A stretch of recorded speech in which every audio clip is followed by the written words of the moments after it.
Hello. Weather right now is currently 44 degrees with rain. Quite a change from the weather that we had in Florida. But this is a sort of a long storm that could potentially bring quite a good deal of snow to the New York metro area and to Long Island, places that have currently been dealing with a lack of such snow. But this rain is annoying because it's getting heavier. So it's forcing me to go out right now, and I'm gonna be freezing, but it's better now when it's warmer and the rain is lighter. Soon it's gonna be getting colder and the rain will be heavier until again it eventually snows, as temperatures will be dropping down to the mid-30s by the time the storm is done. We'll see if any snow winds up accumulating, or if we just get some snowflakes. But this rain is good because we need a little bit of drought relief. We've had a very dry February. But it's annoying because it takes away the one good aspect of DST. Pretty much, daylight savings time, I do not like it. Why don't I like it? Because I feel that while it's nice in the summer, when DST first starts in mid-March, and especially right before it ends in late October and early November, the sun rises too damn late. The sunrise before this was literally just about to be 6 o'clock in the morning, close to it. And because the clock goes back, now the sun doesn't rise until after 7 yet again. The sun will not actually rise before 6 o'clock until the 25th of April. Meanwhile, once you get to October, the sun begins to rise after 7 o'clock. And when the clock actually falls back the night before, is always going to be the latest sunrise. It's between 7:25 and 7:30. That's later than the 7:18 that we get on the day with the official latest sunrise. If we were to adopt permanent DST, there would be days where the sun doesn't rise until well after 8 in New York, and in parts of the country, based on how the time zones are already skewed in a certain way to put areas that should be in one time zone into the time zone ahead, it would literally be the sun getting up after 9 o'clock on some days. I mean, the sun setting after 5, even during winter, would be nice, but I just feel that it can't happen. And especially when you have gloomy weather like this, it takes away from it. So it could be a while for me to get to actually enjoy this extra hour of light. Today it's going to be raining. Tomorrow it could be snowing at this time, and there could be huge accumulations. We could be blocked in our house. Yesterday, why didn't I get to enjoy it? Well, so I was on a flight home from Disney World. Our band went there from the 9th to the 12th, and this is the day that we flew back. Before that, we got an hour to spend in Disney Springs. It was a bit of a weird day as temperatures catapulted from 54 degrees to 85, 86, and we're still 77 by the time we got on a bus to head to MCO. And then, of course, we were flying back home, and, of course, when we landed, it was 46 degrees. By the time we left the airport, it was 42. Based on the airport screens, and based off of what I checked right after I got in the car, it appeared to have dropped down to 39. So half the people didn't change out of their shorts, and they probably should have, knowing that it was within 10 degrees of freezing. But when we got back, it was cloudy and gloomy, and I was fully expecting the temperature to continue to drop down. I was expecting to wake up in like the 20s or low 30s, below freezing. I was surprised when I woke up and found out it was 38 degrees. That meant that the temperature must have really plateaued if it only dropped one further degree. But the storm is kind of inflating the temperatures, but the clouds also capped the temperature up at 44. Consider this, it hit 82 degrees at Disney World on Thursday, 84 on Friday, 81 on Saturday. I was inside during the hottest part of the day. And you know, and we were still dealing with the upper 70s even on Sunday. By the way, a lot of people were wearing pants to the airport, but I have two possible reasons for this. Number one, going to the airport, it was 33 degrees, so aka 1 degree above freezing. And when I first looked at the weather, I was almost certain it was going to be below freezing, but it wound up being slightly above. And second of all, parents, you know, might have forced their kids and they can't really do anything on the way back. But as far as the, you know, as far as this goes, our flight took off at, you know, about 3 o'clock, and it was actually a 30-minute delay, so really 3:30 is when we took off. We landed at about 6.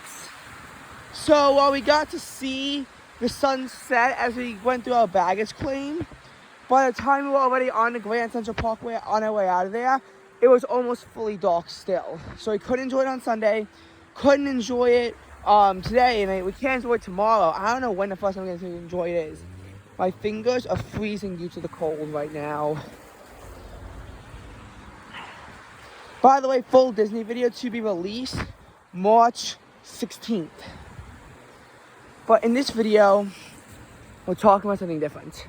We are not going to be talking about my Disney trip anymore. We are going to talk about why I fundamentally just think DST is a bad idea. When you look at the positives and the negatives of DST and you think about it rationally, the negatives far outweigh the positives. First of all, you lose an hour of sleep on the second Sunday in March. The first Sunday is November when you gain the extra hour, which I guess is nice. But then you have to lose it at some point, and it's in the second week of March. So on my trip, I know I'm mentioning my trip. I'm a liar. You should know that. Well, I'm not really a liar, but in my YouTube videos I am, because I just can't constrain myself. Our chaperones forgot about this, so we had to get up at 7 a.m. and it effectively felt like 6. Combined out the fact that we didn't go to bed until about a half hour after midnight, and you could realize just how sleep deprived we were. And some of the sleep times on this trip were no bueno. You know, when I make my Disney video, I'm gonna start talking about all the context behind it. I'm actually gonna lead into it, talking about some stuff from a while back, but mainly the video is gonna take off on March 8th, even though we didn't actually get to the school until March 9th. But we're pretty much ending right when we arrive at March 12th at the end of the day. Oh, lovely! It's now 42 degrees outside. I am freezing. Oh, my fingers are getting frostbitten. So, anyway, so the extra hour, you know, is probably the lost hour is probably the biggest problem that I have with daylight savings time, but there are a lot of other issues that I have with DST. First of all, that confiscated hour in the morning, which I will say is useful in the summer where without DST you'll be rising at 4:30 a.m. and in some parts of the country it would literally be rising in the 3s, so before 4 a.m. That would not be good, and people would not have enough sleep. Another reason is because DST kind of forces the center of the day to 1 p.m. When you think about it, without DST, the center of the day would be around noon in most parts of the country. In some parts of the country, it would be later.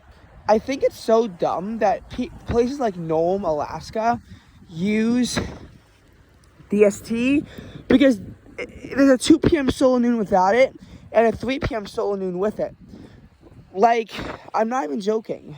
Without DST, the sun there still sets at 4 o'clock on the winter solstice, but it also rises at noon. And then in the summer, because they use DST, the sun literally sets after 1. Not much I can do about it though, because the sun also rises at 4:20 in the morning. Don't go to Nome. There's so many other better Alaskan cities to go to. Not that I've ever been to Alaska. But as far as the center of the day goes, yes, moving it to 1, because when you think about when people are up, the center of their days is usually around 3 or 4, or in some cases even later. So when you think about it that way, yes, it does make more sense to push the center of the day to be later. It does make sense to do that. But those are about the only positives that there are. The negatives are massive. First of all, there's actually a serious problem with late sunrises. People are just not supposed to be getting up in the dark. There's actually a YouTube video on Half As Interesting's channel about why living on the left side of a time zone is dangerous. They compare 2 cities such as, I think there's Pensacola, Florida, and Lubbock, Texas. They're both in Central Time, but they're on different edges of it. Now, Lubbock is further north than Pensacola, so that does make a slight difference, because Pensacola, obviously the days are more even than Lubbock, but they're not that extreme. And on the same line of longitude as Lubbock, you have places, I think you have places further south. I think Midland is further south than Lubbock, I think. God, if I ever make a Texas geography video, it's going to be the coolest thing ever, because there's just so many complexities surrounding the geography of and the longitude and latitude of Texas, because Texas is just such a big state. And it's hard to even like comprehend just how massive the state of Texas is.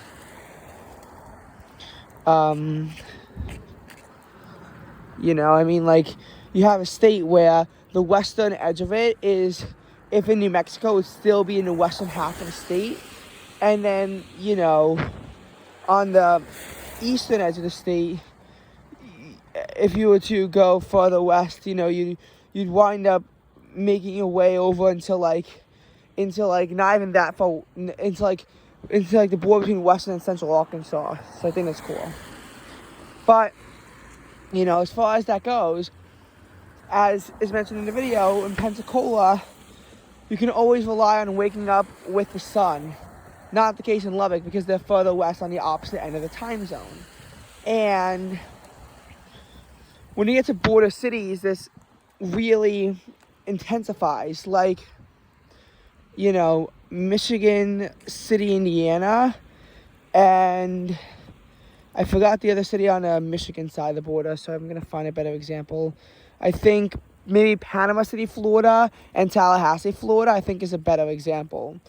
Or, well, yeah, you kind of get the point now. But the point that I'm trying to make is that cities that are like on the border, you have two very different realities of when the sun up versus sundown is. In some places, you might be commuting across time zones just to get to work if you live that close to the border. I can see people in Panama City going to Tallahassee, and then it's really tough to adjust.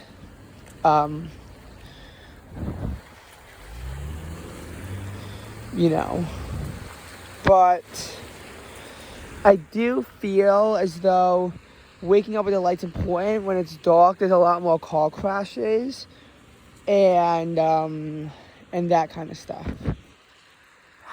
All right. So that explains why DST is, you know, just ugly and dumb in my opinion. I feel like whenever you're talking about sunrises and sunsets, DST can really just skew all the statistics of it. And I feel like just DST, we lived so long without it, like, why do we need it? That's honestly my biggest problem with it. If we lived so long with it, why do we even need it? So that's just another video of me complaining about DST. Now, as far as the videos go, now that I'm outside of Disney, what am I going to do? Well, the 8.8 chemistry video, I'm going to be lucky if I can even get the notes, so no YouTube video on that, sorry. I I will make a video on 9.1, however, because I think that 9.1 I can definitely do. The Disney reaction video my reaction to the trip to Disney is going to be on March 16th. There's a few videos on my channel about it, not that many. I wasn't vlogging that much, but there's some. There's also a few pictures on my Instagram about my trip to Disney. So feel free to check out my Instagram if you want to see a few more things relating to me at Disney. Again, feel free. I'm going to be doing a video of me playing Fly, Eagles Fly on a clarinet. It's going to probably be a short due to how short the fight song is. That should be coming out later tonight. Today is March 13th, and if we get a good amount of snow and I can chase that, I will definitely do some winter storm chasing tomorrow. So that is about all for this video. I do have to go, so goodbye.